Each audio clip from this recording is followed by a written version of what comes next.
Monsieur le Président, Monsieur le Ministre, Madame la Présidente de la Commission des Lois, Madame la Rapporteure, le texte que nous allons étudier ce matin et voter, je l'espère, est une parfaite rencontre entre le droit parlementaire, l'initiative parlementaire, le droit constitutionnel, le respect des libertés publiques et le droit pénal.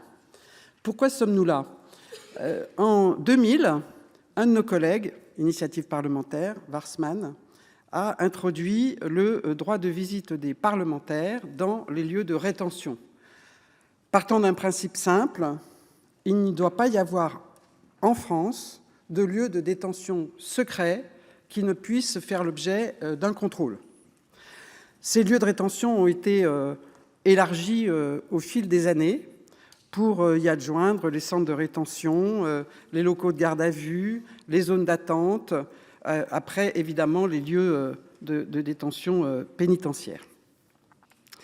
Plus tard a été adjoint la possibilité, assez tardivement d'ailleurs, c'est assez curieux, la possibilité pour les bâtonniers d'exercer également ce droit de visite, beaucoup plus tard, mais également des journalistes, ce qui était un progrès, me semble-t-il, considérable. Et lorsque ce texte est entré en vigueur, il s'est trouvé, il y a quelque temps, une bâtonnière, bâtonnier de Rennes, qui a voulu exercer ce droit dans un dépôt du tribunal judiciaire de Rennes et qui s'est vu refuser cet accès au motif que le Code de procédure pénale, l'article 719, ne le permettait pas. Ce n'était pas inexact. J'imagine qu'un certain nombre de présidents de tribunaux judiciaires avaient une vision plus large et plus permissive de cet accès. Et ce bâtonnier ne s'est pas arrêté là et a décidé de saisir le Conseil constitutionnel par le biais d'une question prioritaire de constitutionnalité, deuxième illustration du droit parlementaire dont nous parlons aujourd'hui, question prioritaire de constitutionnalité que nous connaissons bien et qui permet, au-delà de la possibilité de saisir le Conseil constitutionnel après le vote d'une loi avant sa promulgation, mais qui permet, tout au long de la vie de cette loi et de son application éventuelle, dès lors qu'elle n'a pas été validée par une autre décision du Conseil, de saisir le Conseil constitutionnel pour en faire constater l'inconstitutionnalité.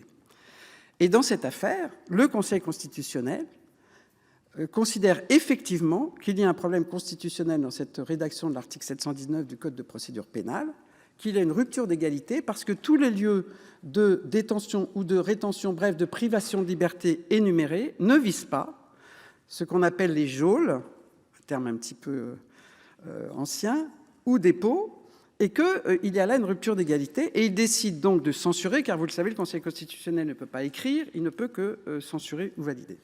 Il censure le 29 avril 2025, il donne 1 an au Parlement pour reprendre ou non cette disposition et la corriger, et c'est ainsi que nous nous trouvons aujourd'hui, à effet au 30 avril 2026, de cette censure, et donc si nous ne faisons rien, le 30 avril 2026, les parlementaires, les journalistes, les avocats, les bâtonniers ne pourront plus accéder à ces lieux de rétention.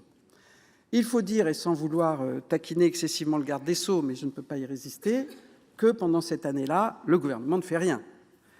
Et donc, même si le garde des Sceaux, très vite, nous dit y être favorable, vouloir adjoindre cette disposition dans un futur projet de loi, mais incontestablement, il ne se passait rien. Donc, nous avons demandé à ce que ce texte puisse être inscrit et le gouvernement nous a fait une faveur extrême en l'inscrivant sur un temps gouvernemental, ce qui, au Sénat, pour un groupe d'opposition, est une sorte d'apothéose totale. Il se trouve d'ailleurs que d'autres parlementaires avaient pris cette initiative. Notre collègue Anne Souyris et ses collègues de son groupe, quelques semaines après, mais très vite après la décision, nos collègues députés, par une proposition de loi transpartisane, avec de fort belles signatures, initiées par notre collègue Pouria Amirchahi, mais aussi co-signée par la présidente de l'Assemblée nationale, le président de la commission des lois et d'autres collègues députés, d'autres groupes de majorité comme d'opposition à l'Assemblée nationale. Ces textes avaient et ont un périmètre qui est un peu différent du nôtre, Celui que nous examinons ce matin est absolument d'une sobriété inégalable, puisqu'il comble la difficulté identifiée par le Conseil constitutionnel, sans aller au-delà. J'imagine que notre collègue Assuris l'évoquera tout à l'heure, puisqu'elle a déposé des amendements en ce sens. Nous aurions pu nous saisir de cette occasion pour réfléchir de manière plus large à la question de l'accès aux lieux de détention, quel qu'il soit, et de ce fait, imaginer, mais je ne veux pas m'exprimer à sa place, des dispositions complémentaires. Eu égard au délai, nous ne l'avons pas fait dans ce texte, cette proposition de loi, et nous verrons quelle est l'avis en 2 mots de ce texte au cours du débat parlementaire. Ce qui est important, c'est que ce texte soit qu'un texte qui permet la visite des parlementaires, des journalistes et des bâtonniers soit voté, parce que il ne peut pas y avoir de lieu secret de détention en France. Et donc, c'est toute l'énergie que nous avons mis dans l'idée d'inscrire ce texte, c'est que nous devons avancer sur ce sujet, nous devons le voter, nous espérons à l'unanimité dans cet hémicycle, mais je vois que comme il est bien rempli, je n'ai aucun doute sur ce point. Et donc, c'est le sens de notre proposition ce matin, et qui sera, je l'espère, soutenue par tous les groupes de cette Assemblée. Monsieur le Président, Monsieur le Ministre, Madame la Présidente de la Commission des lois, mes chers collègues, comme vient de l'expliquer avec brio et humour son auteur, le texte que nous examinons aujourd'hui concerne chacun d'entre nous en notre qualité de parlementaire et touche directement la façon dont nous exerçons notre mandat. En effet, notre droit de visite dans les lieux de privation de liberté est menacé. Si rien n'est fait d'ici au 30 avril prochain, comme l'a souligné l'auteur, il disparaîtra en raison de la prise d'effet d'une décision du Conseil constitutionnel du 29 avril 2025. Le Conseil a en effet estimé que l'exclusion des geôles et dépôts des palais de justice de son champ méconnaissait le principe d'égalité devant la loi et que seul le législateur pouvait y remédier.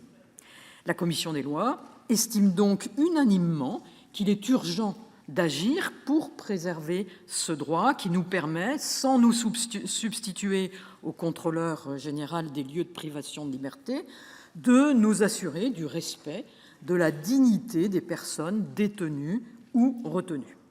Le droit de visite a des racines très anciennes, sans doute révolutionnaires.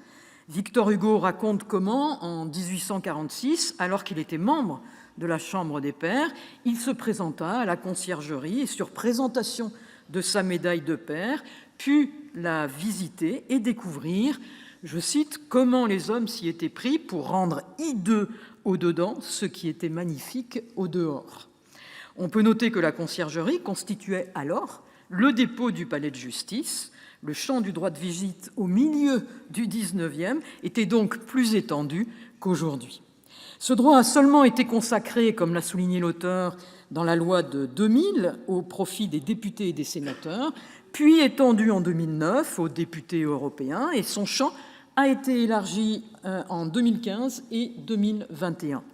En l'état actuel du droit, les parlementaires peuvent donc à tout moment visiter les locaux de garde à vue, les établissements pénitentiaires, les lieux de rétention administrative, les zones d'attente, les locaux des retenues douanières et les centres éducatifs fermés.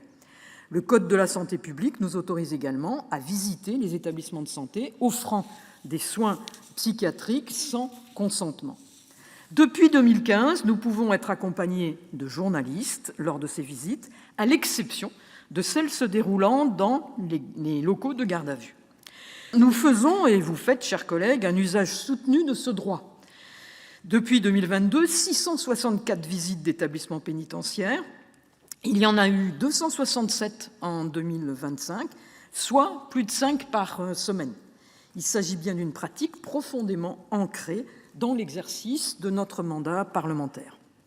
En 2021, ce droit de visite a été accordé aux bâtonniers dans leur ressort ou à un délégué spécialement désigné. Il s'exerce dans les mêmes conditions que pour les parlementaires, à 2 exceptions. Ils ne peuvent être accompagnés de journalistes et n'ont pas accès aux structures de soins psychiatriques sans consentement. Et eux aussi se sont saisis de ce droit, avec 231 visites d'établissements pénitentiaires depuis 2023. Ils établissent d'ailleurs des rapports et travaillent en coordination avec le contrôleur général. Les bâtonniers militent de longue date pour l'extension du droit de visite. Ils ont contesté ces modalités d'application définies par l'administration, sans toutefois, c'est important, que le Conseil d'État ne leur donne raison. Ils sont pourtant à l'origine du texte que nous examinons aujourd'hui, qui est la conséquence d'une question prioritaire de constitutionnalité, comme l'a souligné l'auteur. Il est vrai qu'elle ne figure pas dans la liste des listes ouvertes à la visite, la question des geôles et des dépôts. Ces geôles et dépôts des juridictions judiciaires accueillent des personnes privées de liberté dans le cadre de procédures pénales ou administratives. Il peut s'agir de personnes déférées à l'issue de leur garde à vue et qui doivent être présentées à un magistrat, ou d'autres qui vont faire l'objet d'une comparution immédiate. C'est le cas des détenus qui sont extraits de leur établissement pénitentiaire pour comparaître devant un magistrat ou une juridiction. Il faut surtout noter leur très grande diversité. Ils vont d'une pièce aménagée de façon spartiate dans un petit tribunal judiciaire, où on voit passer quelques personnes par semaine, ou un dépôt comme celui du tribunal judiciaire de Paris qui accueille 20 000 personnes par an. Cette censure constitutionnelle a suscité plusieurs initiatives parlementaires, ça a été expliqué et rappelé par l'auteur. Celle que nous examinons aujourd'hui et que la commission des lois a approuvée a pour objet de remédier strictement à cette censure. Et la Commission partage la volonté de l'auteur de neutraliser les effets de la décision du Conseil constitutionnel avant sa prise d'effet, et non de revoir les conditions d'exercice du droit de visite, ce qui mériterait un travail plus approfondi. Plusieurs demandes ont à ce titre été formulées, notamment par les bâtonniers, accompagnement par un collaborateur, ce qui est déjà autorisé par l'administration pénitentiaire, prise de photos et entretien confidentiel avec des personnes détenues, ou encore accès pour les bâtonniers aux structures de soins sans consentement. Par contre, ce texte que nous étudions n'est pas finalement le meilleur véhicule pour revisiter, si je peux m'exprimer ainsi, le droit de visite, et l'objectif est bien de répondre à l'inconstitutionnalité. La Commission a rappelé qu'il était absolument indispensable d'aboutir avant le 30 avril, et il n'est pas exclu non plus qu'au vu des délais restreints et des contraintes de calendrier parlementaire, on n'y arrive pas. La Commission a donc fait le choix de sécuriser le texte et le dispositif pour éviter que ce texte soit inopérant en cas d'adoption définitive légèrement postérieure à ce fatidique 30 avril. La Commission a également confirmé l'intention initiale de circonscrire le texte aux seuls locaux des juridictions judiciaires.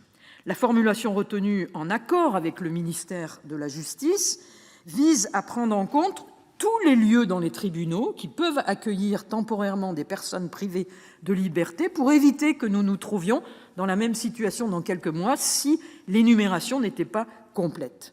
Enfin, la Commission a considéré que ces locaux devaient faire l'objet du même régime dérogatoire que les locaux de garde à vue et ne pas être ouverts aux journalistes. Pourquoi ? Je m'adresse à mes collègues qui ont présenté des amendements, nullement en raison d'une volonté d'attenter à la liberté de la presse, mais pour ne pas porter atteinte au secret de l'enquête et de l'instruction, qui repose sur une exigence de confidentialité, Il contribue à ce titre aussi au respect du principe constitutionnel de la présomption d'innocence, comme l'a reconnu le Conseil constitutionnel. Je vous invite donc, chers collègues, à adopter cette proposition de loi et à vous saisir du droit de visite, ce que vous faites déjà largement. Mes chers collègues, la proposition de loi que nous examinons aujourd'hui, à l'initiative de notre collègue Marie-Pierre de La Gontrie, vise à garantir l'effectivité d'un droit essentiel au respect des principes fondamentaux de la personne humaine, celui du libre accès des parlementaires et des bâtonniers dans les lieux de privation de liberté. Institué par la loi du 15 juin 2000, renforçant la protection de la présomption d'innocence, Ce droit parlementaire a été instauré à la suite d'un véritable électrochoc, celui qui avait été provoqué par le témoignage du docteur Vasseur, qui était médecin-chef à la prison de la Santé et qui avait témoigné des conditions particulièrement indignes dans son établissement. Et les commissions d'enquête des deux assemblées avaient alors dressé un constat implacable sur les conditions de détention, qualifié à l'époque d'humiliation pour la République. Depuis, le législateur n'a eu de cesse de consolider cette prérogative en l'ouvrant progressivement aux journalistes, puis aux bâtonniers. Cependant, le Conseil constitutionnel a censuré partie des dispositions, nous privant de fait, sans l'adoption d'un texte spécifique, de l'accès à l'ensemble des lieux de privation de liberté. Cette censure, dont les effets ont été reportés au 30 avril, nous imposait donc d'agir. Vous me permettrez tout particulièrement de saluer l'engagement de notre collègue Marie-Pierre de La Gontrie, dont l'attachement aux libertés publiques, mais aussi le sens de la réactivité n'est plus à démontrer. La proposition de loi qu'elle a proposée a été retenue par le gouvernement. Mme l'autrice a qualifié ce moment d'apothéose à travers cette décision du gouvernement, parmi d'autres propositions parlementaires qui avaient été déposées au Sénat ou à l'Assemblée, pour permettre tout simplement de répondre à l'urgence calendaire. Et ce texte, il se concentre sur la neutralisation des effets de la décision du Conseil constitutionnel, ce qui nous permet effectivement de sécuriser ce droit parlementaire fondamental. Je souhaite également saluer le travail de la Commission des lois, et notamment de sa rapporteure, Laurence Harribey, qui a cherché à sécuriser et consolider le dispositif sur le plan juridique. Parce qu'il est essentiel de stabiliser ce droit, que nous veillons tous à exercer avec beaucoup d'attachement et de discernement sur nos territoires. Dans mon département du Loiret, c'est plusieurs visites que j'ai pu effectuer depuis mon élection, parce que c'est le moyen aussi de vérifier très concrètement la situation et d'échanger, y compris avec l'ensemble des personnels qui sont, nous le savons, tous confrontés à des situations difficiles. C'est ainsi que je me suis rendu à plusieurs reprises au centre de rétention administrative d'Olivet, où j'ai pu constater, sur un établissement récemment installé, l'ensemble des problématiques, depuis l'installation jusqu'au fonctionnement, y compris de mesurer la situation de l'ensemble des personnels, des policiers, souvent des jeunes policiers affectés à ce type de mission, les conséquences que cela a sur l'ensemble de la chaîne judiciaire. C'est toujours des occasions d'échanger, de regarder, y compris dans des moments informels, les grandes complexités. Là, je le vois sur le centre de rétention administrative, c'est toute la complexité de la gestion des profils d'OQTF, et on sait que c'est extrêmement complexe depuis la recherche des informations, de l'identification et des procédures. Et vraiment, encore une fois, je veux saluer l'ensemble des personnels qui, dans des conditions difficiles, remplissent leur mission. Mais cette même vigilance, elle se porte également sur la situation des personnes retenues. La tension sur les effectifs, je l'évoquais, fait peser parfois mécaniquement des risques sur l'accès aux droits. Et notre présence dans ces lieux permet de s'assurer que même dans un contexte contraint, la dignité et les principes fondamentaux de la personne humaine, ainsi que l'accès aux droits, ne deviennent jamais, faute de temps ou de moyens, une variable d'ajustement. Cela s'applique également à l'univers carcéral. Moi, j'ai pu le constater en visitant le centre pénitentiaire d'Orléans-Saran, et c'est là où, notamment, j'ai pu mesurer aujourd'hui combien la gestion des profils psychiatriques impacte fondamentalement la gestion des établissements. À Orléans-Saran, mais je crois que c'est un peu partout dans notre pays, c'est près de 30% des détenus qui souffrent de pathologies mentales lourdes, très lourdes, et la prison devient finalement le réceptacle par défaut d'une défaillance sanitaire. Et là aussi, je veux saluer l'engagement des personnels qui ne sont pas formés a priori sur ce type de gestion, et ce n'est pas, encore une fois, le rôle de la prison. Et c'est là que réside la nécessité impérieuse de ce droit de visite, de témoigner de la réalité, de constater les situations auxquelles les personnels et les personnes détenues sont confrontés. Et c'est là où aussi le rôle conjoint des parlementaires et des bâtonniers prend tout son sens. Par exemple, sur le centre de rétention administrative, moi j'ai aussi été interpellé par le bâtonnier de l'Ordre des avocats d'Orléans, et ça permet effectivement de constater concrètement comment la visite, le regard croisé s'applique concrètement sur le terrain. Ce droit de visite constitue bien plus qu'une simple faculté de contrôle. Il est le corollaire indispensable de notre mission constitutionnelle. Cette mission touche à l'essence même de notre mandat. Elle ne relève pas d'un privilège personnel, mais d'une exigence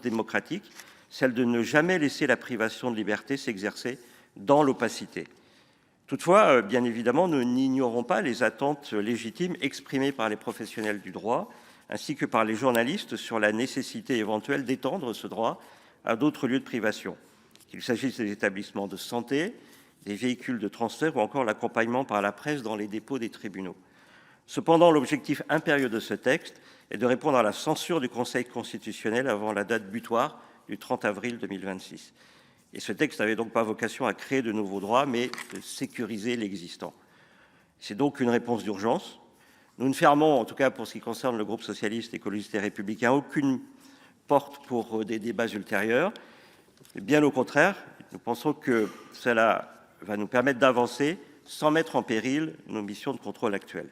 Enfin, vous me permettrez de souligner que ce texte prend une résonance particulière dans la période que nous vivons, à une heure où la hiérarchie des normes, où nos équilibres constitutionnels font parfois l'objet de remises en cause, de débats. Il est de notre devoir de sanctuariser les outils de contrôle.